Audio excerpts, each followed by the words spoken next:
Hello everyone, welcome to channel learn with ease. आज का topic है डेप्रिसिएशन का, जिसमें हम सॉल्व करेंगे question number 11 chapter 16 D K Goyal की बुक से, class 11 accounts. Online sessions, online classes के लिए आप मुझे व्हाट्सएप कर सकते हो इस नंबर पर, अपना नाम और क्लास। आप मुझे टेलीग्राम पर भी फॉलो कर सकते हो। आई होप आपने क्वेश्चन नंबर 10 को समझ लिया है, सीख लिया है, जहां पर हमने नया मेथड लर्न किया है डेप्रिसिएशन का, जो कि है डिमिनिशिंग बैलेंस मेथड, जहां पर हम डेप्रिसिएशन लगाएंगे रिटर्न डाउन वैल्यू। जो वैल्यू हमारी डेप्रिसिएशन लगाने के बाद at the end of the year बच जाती है, उस पर हम डेप्रिसिएशन लगाएंगे। तो अब इस क्वेश्चन को थोड़ा सा ब्रीफ अप कर लो कि ये क्वेश्चन कह क्या रहा है और हमसे मांग क्या रहा है।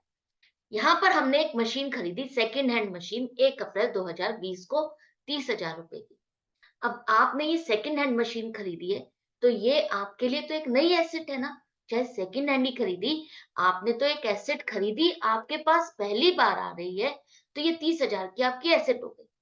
अब ये जो है मशीन, आपने जब खरीदी तो आपको इस पर रिपेयर भी करानी पड़ी, 4,000 रुपए की रिपेयर कराई और 1,000 रुपए आपको इसको लगाने का खर्चा भी करना पड़ा। तो टोटल 5,000 का एक्स्ट्रा आपको खर्चा और इस पर करना पड़ा। तो इसका हम क्या करेंगे, इसको हम कैपिटलाइज करेंगे, क्योंकि मैं बार बार स्ट्रेट लाइन मेथड में भी आपको यही समझा रही थी कि जब हम कोई एसेट खरीदते हैं, नई एसेट खरीदते हैं, और उसको वर्किंग कंडीशन तक लाने के लिए जो भी हमको खर्चा करना पड़ता है, वो सारा का सारा आपका कैपिटलाइज होता है, सारा का सारा उस मशीन की कॉस्ट में ऐड होता है। जो खर्चा हम स्टार्टिंग में करते हैं, रिपेयर में, इंस्टॉल में, या उसको अपने शॉप पर लाने तक, या फैक्ट्री तक लाने तक का जो खर्चा कार्टेज देनी पड़ती है, वो सारा खर्चा आपका इसमें ऐड होगा। अब आपने ये मशीन खरीदी तो 1 अक्टूबर 2022 को आपने इसको 25,000 रुपए में बेच भी दिया। अब आपको डेप्रिसिएशन लगाना है इस पर 10% पर एनम, लेकिन मेथड कौन सा लगेगा? डिमिनिशिंग बैलेंस मेथड, जिसे हम दूसरा नाम भी देते हैं रिटर्न डाउन वैल्यू मेथड, इस नाम से भी इसको बुलाते हैं। आपकी बुक्स जो क्लोज की जाएगी 31 मार्च को, हर साल 31 मार्च को बुक्स क्लोज होती है। इसका मतलब फाइनेंशियल ईयर आपका 1 अप्रैल को शुरू होता है, 31 मार्च को खत्म होता है। अब यहाँ पर जो आपने मशीन को खरीदा, बेचा, इस पर आईजीएसटी भी लगेगा 12%। इन सब का इम्पैक्ट कहाँ दिखाओगे, कैसे दिखाओगे, समझो। सबसे पहले हमने इस मशीन को खरीदा, खरीदा तो ये हमारे लिए एसेट है। एसेट को हम डेबिट लिख करते हैं, डेबिट साइड पर लिखो machine account debit to bank account, 30,000 रुपए आपने मशीन की कॉस्ट पे कर दी। इस पर जो रिपेयर कराया, इंस्टॉलेशन कराई, वो भी हम मशीन अकाउंट में ही करें, लिखेंगे। क्यों? क्योंकि ये शुरुआत का खर्चा है, हमें इसे वर्किंग कंडीशन तक लाने के लिए खर्चा करना पड़ा, तो इसी की कॉस्ट में हम ऐड करेंगे। तो अब जो आपकी मशीन की कॉस्ट काउंट होगी, वो कितनी काउंट होगी? 35,000 रुपए काउंट होगी, कि आपकी मशीन की कॉस्ट 35,000 रुपए है। इस 35,000 पर हम पूरे साल का डेप्रिसिएशन लगाएंगे, तो 10% पर एनम रेट दिया हुआ है, इसी से रेट से डेप्रिसिएशन लगाओ। 1 अप्रैल से 31 मार्च, 12 महीने का 3,500 रुपए, 31 मार्च को इसकी एंट्री होगी 3,500। 35,000 की चीज में से 3,500 की वैल्यू इसकी घट गई। Depreciation account debit to machine account, यही एंट्री करते हो ना, तो मशीन अकाउंट आपका क्रेडिट हो रहा है, इसका मतलब इसकी वैल्यू कम हो गई। अब वैल्यू बची कितनी? 35,000 माइनस 3,500, 31,500, और क्लोजिंग बैलेंस हो गया, और एंड में ये क्लोज हो गया अकाउंट। इस साल का हमने ये कर लिया। अब आपके दिमाग में आ रहा होगा, ये आईजीएसटी लिखा है, ये तो हमने इसको कवर ही नहीं किया। परचेज की हमने मशीन, ये आईजीएसटी जो जीएसटी हमने पे किया 12%, ये भी तो यहाँ पर लिखा जाना चाहिए था, ये क्यों नहीं लिखा? तो समझो, अगर आपने जीएसटी का चैप्टर अभी तक नहीं समझा है, कंफ्यूजन है, डाउट है, तो आप चैनल की प्लेलिस्ट पर जाकर के देख सकते हो, जहां पर जीएसटी के सारे क्वेश्चंस मैंने अपलोड किए हुए हैं। आप उनको प्रैक्टिस कर सकते हो, समझ सकते हो कि कैसे उसकी कैलकुलेशन होती है, कैसे आपस में एडजस्टमेंट्स होती है, सीजीएसटी, आईजीएसटी, एसजीएसटी, सब कुछ क्लियरली समझाया है। अब यहाँ पर क्या होगा, इसका इम्पैक्ट यहाँ पर मशीन अकाउंट पे आएगा या नहीं आएगा, समझो। जब भी हम कोई मशीन खरीद रहे हैं, तो हमें आईजीएसटी की पेमेंट करनी है 12%। तो इसका मतलब ये जो 30,000 की मशीन खरीदी, हमने इस पर 12% का आईजीएसटी पे किया, 3,600 रुपए। तो टोटल पेमेंट हमने कितनी की, जिससे मशीन खरीदी, उसको पेमेंट की 30,000 जमा 3,600 रुपए, 33,600 रुपए। लेकिन हम यहाँ पर 30,000 ही दिखा रहे हैं, क्यों? अब इसकी जर्नल एंट्री समझो, क्या एंट्री बनी? एंट्री बनेगी मशीन अकाउंट डेबिट 30,000 रुपए, और जो जीएसटी आपने पे किया 3600 रुपए, उसे हम अलग अकाउंट में डेबिट करेंगे, वो होगा इनपुट आईजीएसटी अकाउंट 3600 रुपए। जब भी आप जीएसटी पे करते हो, कोई भी चीज खरीदते हो और जीएसटी आप उस पर पे करते हो, उसका बेनिफिट आपको मिलता है उस जीएसटी के साथ एडजस्ट करने के लिए जो आप जीएसटी को आपको पे करना है। जैसे कि आपने कोई सामान बेचा और उस पर आपको जीएसटी लगा करके पेमेंट लेनी है, और वो आपको जमा करना है, वो आपको जमा करना है गवर्नमेंट के अकाउंट में। तो जो आपने पे किया है जीएसटी और जो आपको पे करना है गवर्नमेंट के अकाउंट में डिपॉजिट करना है, वो आपस में एडजस्ट हो जाता है, जिसे हम आउटपुट आईजीएसटी कहेंगे। तो अब ये आपके पास इनपुट आईजीएसटी आ गया, जो आपने पे किया, जिससे आपने मशीन खरीदी, उसको आपने ये आईजीएसटी पे किया 3600 रुपए एक्स्ट्रा, जिसका बेनिफिट आपको आगे चल के मिलेगा जब भी आप मशीन बेच रहे हो इस टाइम पर, या कोई और चीज आपने खरीदी या बेची है उसमें भी मिल सकता है। तो अब यहाँ पर देखो, यहाँ पर हमारे मशीन अकाउंट डेबिट हुआ 30,000 से, इनपुट आईजीएसटी अकाउंट आपका डेबिट हुआ 3600 रुपए से, और जो बैंक अकाउंट आप पेमेंट कर रहे हो 33,000 रुपए, 33,600 रुपए से क्रेडिट हो गया। तो यहाँ पर पेमेंट तो हमने 33,600 की है, लेकिन मशीन में कितना अमाउंट से डेबिट हुआ है? वो 30,000 से। तो 30,000 का इम्पैक्ट आपके मशीन अकाउंट में आया, तो 30,000 रुपए ही लिखोगे आप। आईजीएसटी का इम्पैक्ट आपके मशीन अकाउंट पर नहीं आएगा। क्लियर है? इसलिए हम आईजीएसटी, सीजीएसटी, एसजीएसटी कुछ भी नहीं लिखेंगे अपनी एसेट की अमाउंट के साथ। अब यहाँ तक क्लियर हो गया? आगे चलते हैं। अब हमारी ये क्लोजिंग वैल्यू आ गई। ओपनिंग बैलेंस अगले साल के लिए आपकी 1 अप्रैल 2021 को कौन सी आएगी? 31,500 रुपए।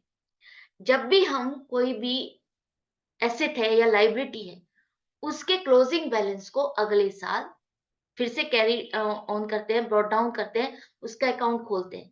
कौन से अकाउंट्स खोलते हैं आप? नए हो, ये अकाउंट्स का सब्जेक्ट आपके लिए नया है क्लास 11 में, तो बिल्कुल अच्छे से समझो ताकि आपको कंफ्यूजन ना रहे।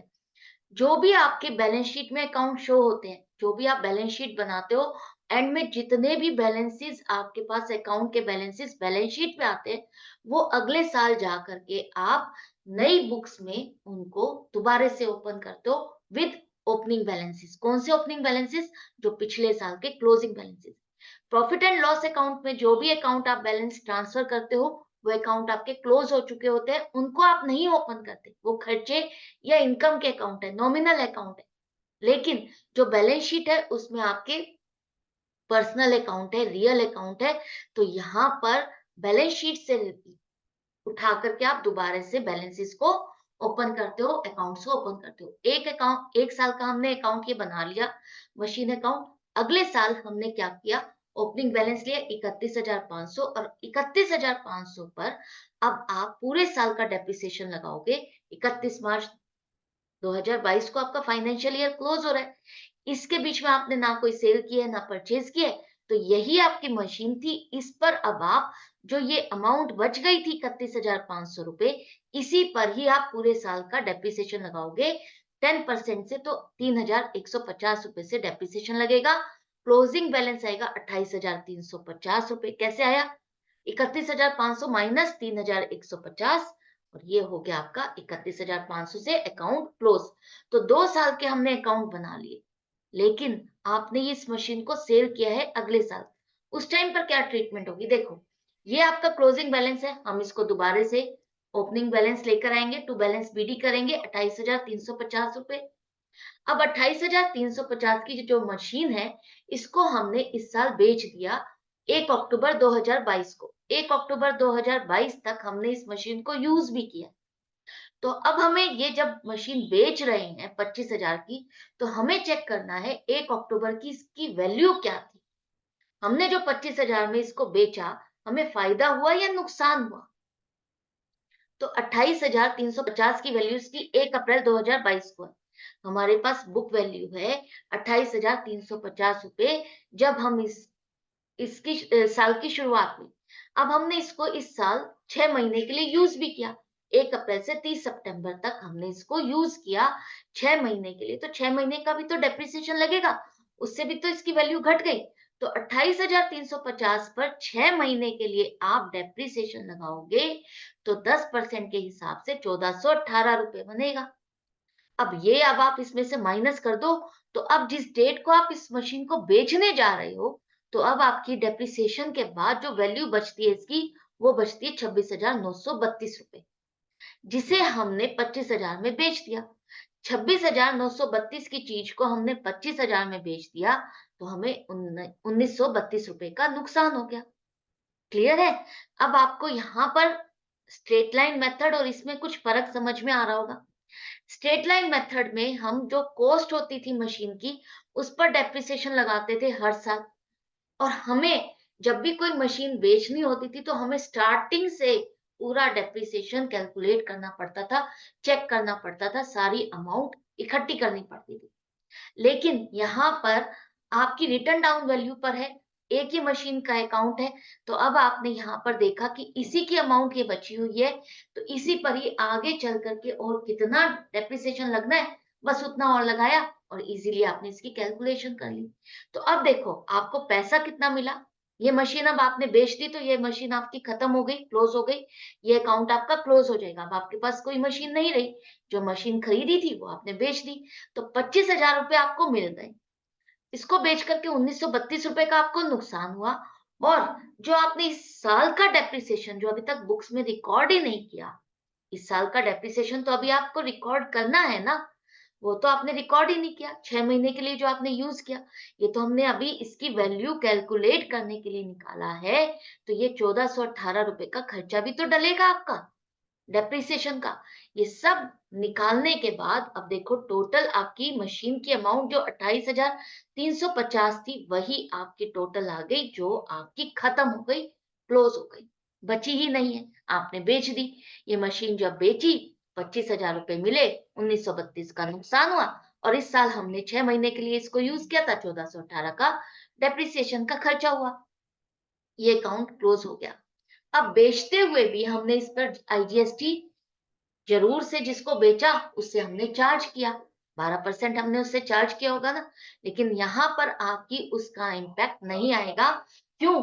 क्योंकि जब हमने बेचा तो एंट्री क्या हुई, बैंक अकाउंट डेबिट 25,000 नहीं, 25,000 प्लस 12% इस पर आईजीएसटी 3,000 रुपए, हमें पैसा 28,000 रुपए मिले, लेकिन मशीन से रिलेटेड 25,000 है, लेकिन 28,000 के लिए 25,000, 28,000 बैंक में जमा तो हो गए, लेकिन अब आपने एंट्री क्या की, bank account debit 28,000 to machine account 28,350 रुपए टू आउटपुट आईजीएसटी आप करोगे, तो वो क्या आएगा, वो आपका आएगा 3,000 रुपए। और लॉस जो आपने किया 1932 रुपए, ये भी आपका डेबिट होगा। 1418 रुपए डेप्रिसिएशन, ये भी आपका डेबिट होगा।